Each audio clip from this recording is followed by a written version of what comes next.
Hello everyone, welcome to my channel. I hope you all are doing well. तो जी आज फिर से हम लोग बना रहे हैं अपना पिंटरेस्ट स्टाइल केक, और इतना खूबसूरत केक है विद ओरिजिनल बेबी ब्रेथ्स। तो आप लोगों ने वीडियो को पूरा देखना है और वीडियो का कोई पार्ट भी स्किप नहीं करना। तो आइए जी बनाना स्टार्ट करते हैं। इसके लिए मैंने यहाँ पे लिया है 4 पाउंड का अपना स्पंज, और जो हमारा फज केक है वो तो कहीं नहीं जाने वाला, तो ये भी बिल्कुल फज केक है। और जब से मैंने फज केक की वीडियोज़ डालना स्टार्ट की हैं तो वही लोग जो है वो फज केक के दीवाने हो गए हैं और सिर्फ वही बनवा रहे हैं। तो एक और वीडियो हम फज केक के नाम करते हैं। फज केक की रेसिपी आप लोग पूछ रहे हो, मैं ज़रूर अपलोड करूँगी। ये रेसिपी बिल्कुल मेरी खुद की है। हम लोग कह तो देते हैं खुद की है, मगर ऑब्वियसली हम आइडिया ले रहे होते हैं कहीं ना कहीं से। सबसे पहले जो मैंने एक रेसिपी फज केक की ट्राई की थी वो शेफ़ नईम की थी। वो अच्छी थी, मगर उसमें मुझे कहीं ना कहीं फ्लॉज लगे। मेरी तरफ से ऑब्वियसली होंगे, मुझे उस पर अच्छे से वर्क करना नहीं आया। फिर उसके बाद जो है हुमायूं किचन की एक फज केक की रेसिपी है, वो भी बिल्कुल उस तरह की सिमिलर थी। उसमें कुछ चेंजेस थी, मैंने उसके साथ इन दोनों को मिक्स एंड मैच करके कंबाइन करके एक रेसिपी बनाई। उसमें भी कहीं ना कहीं मुझे लग रहा था थोड़े से फ्लॉज हैं, कोई कड़ी छूट रही है। फिर अपनी प्रैक्टिस के साथ बहुत सी चीज़ों मैंने रद्दोबदल किया, कुछ चीज़ों की क्वांटिटी बढ़ाई की, कुछ की घटाई, तो जाके मेरी ये इतनी मज़े की रेसिपी बनाई है। और आप लोग इसका फज खाली केक के अंदर ही आप लोग देखें तो आप लोगों को महसूस होगा कि कितने मज़े की ये रेसिपी है। केक इतना सॉफ्ट होता है, केक इतना स्पंजी होता है। मैं इसकी कंप्लीट रेसिपी अपलोड करूँगी और उन सारी छोटी छोटी टिप्स के साथ करूँगी जो कि कोई बेकर इतना नहीं बता रहा होता, और वही केक का जो है ना वो गेम चेंजर होती है। तो वो सारी टिप्स एंड ट्रिक्स मैं आप लोगों को बताऊँगी, तो आप लोग चैनल के साथ जुड़े रहें ताकि आपको रेसिपीज़ मिलती रहें। अच्छा जी, अब यहाँ पे ये जो 4 पाउंड्स का केक था, इसको मैंने बेक किया है अपने 6 इंचेस वाले माउल्ड में, ताकि मुझे थोड़ी सी इसकी हाइट आ जाए। जो कस्टमर है उन्होंने कहा था कि बहुत हाइटेड भी नहीं चाहिए और बहुत फ्लैट भी नहीं चाहिए। और आप लोग डिज़ाइन भी आगे देखिएगा कि जिस तरह का डिज़ाइन है ना, तो उसमें भी बहुत ज़्यादा फ्लैट अच्छा नहीं लगेगा, और बहुत हाइटेड होगा तो भी उसकी वो लुक को जो है ना वो कह ले कि उस तरीके से जस्टिस नहीं कर रहा होगा लुक के साथ। तो इसलिए मैंने इसको 4 पाउंड्स रखा, 5 नहीं लेके गई। आप में से किसी ने पूछा था कि 1 पाउंड 2 पाउंड पर पाउंड में कितनी आप चॉकलेट डाल रहे होते हो। तो देखिए, मैं इस तरह हिसाब रखती हूँ कि जब मैं 1 पाउंड बनाती हूँ तो उसके अंदर की फिलिंग, उसके ट्रफल के लिए मैं हाफ़ कप चॉकलेट लेती हूँ और 1/4 कप में क्रीम ले लेती हूँ। ये नॉर्मल जो हमारा कराची का मौसम रहता है, मैं उसके हिसाब से बात कर रही हूँ। सर्दियों में थोड़ा सा अलग हो जाता है रेशो। ये नॉर्मल हमारा जो जनवरी से लेके अगस्त सितंबर तक रहता है, मैं उसकी बात कर रही हूँ। जनवरी से नहीं, सॉरी, फरवरी से, फ़ैब से, तो उसका ये रेशो रहता है। अब इसी तरह अगर आप लोग 2 पाउंड कर लेते हो तो फिर चॉकलेट भी आप इंक्रीज़ कर दोगे। जहाँ आपने हाफ़ कप ली थी वहाँ आप 1 कप कर दोगे, और जहाँ आपने 1/4 कप क्रीम ली थी वहाँ आप हाफ़ कप क्रीम कर दोगे। तो इस तरीके से जितना पाउंड बढ़ता जा रहा है उस हिसाब से आप अपना ट्रफल का रेशो भी इंक्रीज़ करोगे। अब उसके लिए आप लोगों ने मौसम देखना है कि मौसम किस तरह का है। अगर सर्दियाँ हैं तो सर्दियों में अपनी क्रीम को जो है वो स्टेबल बनाने के लिए, क्योंकि वो बार बार जमने लग जाएगी, तो आपको उसमें थोड़ा क्रीम का रेशो इंक्रीज़ करना पड़ेगा उसकी कंसिस्टेंसी को स्टेबल रखने के लिए, ताकि उसको आप आराम से स्प्रेड कर सको। तो आपने क्या करना है कि अगर सर्दियाँ हैं तो आप लोग क्रीम इंक्रीज़ कर दो। इसी तरह अगर गर्मियाँ हैं तो गर्मियों में क्या करना होता है, आपने चॉकलेट इंक्रीज़ करनी होती है। जितना आप एक आइडियल आपको रेशो बता दिया गया, उसी रेशो में आप चॉकलेट इंक्रीज़ कर रहे होते हो ताकि आप स्टेबल बनाओ। अब हमारा जो कराची का मौसम है उसके हिसाब से मैं क्या कर रही होती हूँ कि ये जो मैंने आपको रेशो बताया है 2:1 का, 1 पाउंड 2 पाउंड के लिए, मैं इसको यूज़ करती हूँ फ़ैब से लेके कोई अगस्त तक मेरा यही रेशो चल रहा होता है। फिर जब जैसे ही अगस्त गुजरता है सितंबर से, फिर मुझे आहिस्ता आहिस्ता थोड़ी क्रीम इंक्रीज़ करनी पड़ जाती है। यही होता है कि अगर आप लोग के पास ज़्यादा एक्सपीरियंस होता है, देखिए बहुत सी चीज़ें आप एक्सपीरियंस से सीखते हो। जब आपके पास तजुर्बा आ जाता है तो आपका अगर ट्रफल लाइट वेट भी है, बहुत पतला हो रहा है, तो भी आपकी हैंडलिंग हो जाएगी, आपको पता है किस तरह हैंडल करना है। यही अगर बहुत स्टिफ है तो भी आप हैंडल कर लोगे। मगर अगर आप बिगनर और न्यू आप काम कर रहे हो तो फिर आपको जो है वो तजुर्बे से ज़्यादा आपको चीज़ परफेक्ट होने की तरफ जाना है, कि बहुत परफेक्ट हो ताकि वो आपको टफ़ टाइम ना दे। अभी यहाँ पे आप लोगों को दिख रहा होगा कि जो अब मेरा ट्रफल है वो कितना ज़्यादा जो है वो स्टिफ़ है और बिल्कुल कंसिस्टेंसी उसकी बराबर है लाइक क्रीम। इस तरह क्यों है, क्योंकि मैंने इसके अंदर चॉकलेट का रेशो अच्छा खासा रखा। मेरी ये वाली जो कस्टमर है ना, उन्हें चॉकलेट बहुत ज़्यादा पसंद है, तो इसलिए मैं उनके केक में हमेशा चॉकलेट का रेशो बहुत ज़्यादा रखती हूँ। कुछ लोगों का पता चल जाता है ना कि उन्हें क्या चीज़ कितनी पसंद है, तो इसलिए मैं उनके केक में चॉकलेट का रेशो ज़्यादा रखती हूँ। तो जब डार्क चॉकलेट ज़्यादा जाती है तो वो क्या करता है, वो एक स्टिफनेस मेंटेन कर देता है, तो इसलिए मैं डार्क चॉकलेट उनके उसमें इसमें ज़्यादा रखते हैं। और इसी तरह जो लोग लाइट थोड़ा पसंद करते हैं, वह आप क्रीम का रेशो थोड़ा सा ज़्यादा कर देते हो।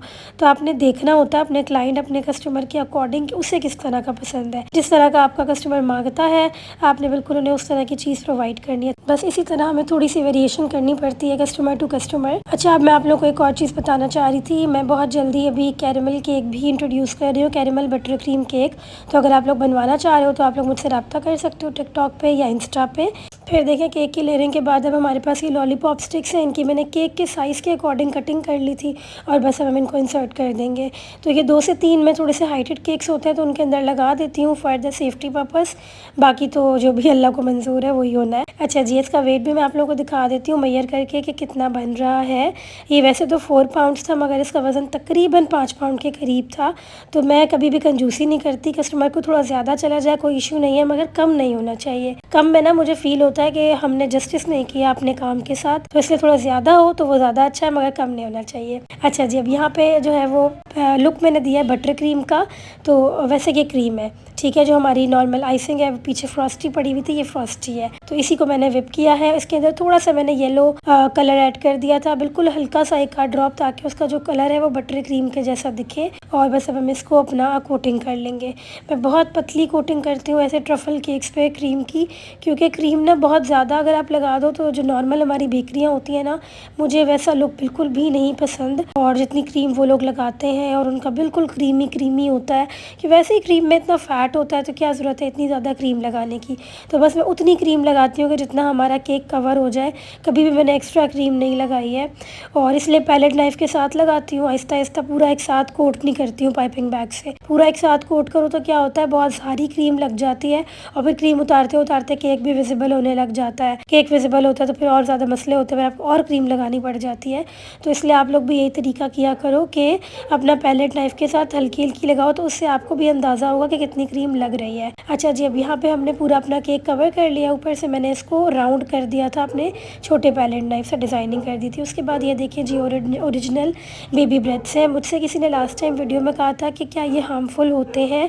मुझे बहुत खुशी हुई कि आप लोग अपना इतना कंसर्न दिखाते हो और लोगों की परवाह करते हो, खुद की परवाह करते हो।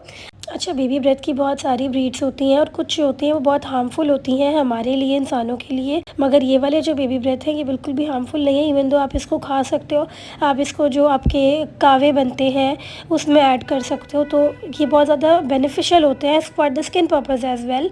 तो इसलिए ये बिल्कुल भी हार्मफुल नहीं है, दे आर टोटली एडिबल, आप इसको खा भी सकते हो। और दूसरा ये है कि जहाँ से मैं लेती हूँ ना, तो उन्हें भी पता है कि किस पर्पज़ के लिए जा रहे हैं।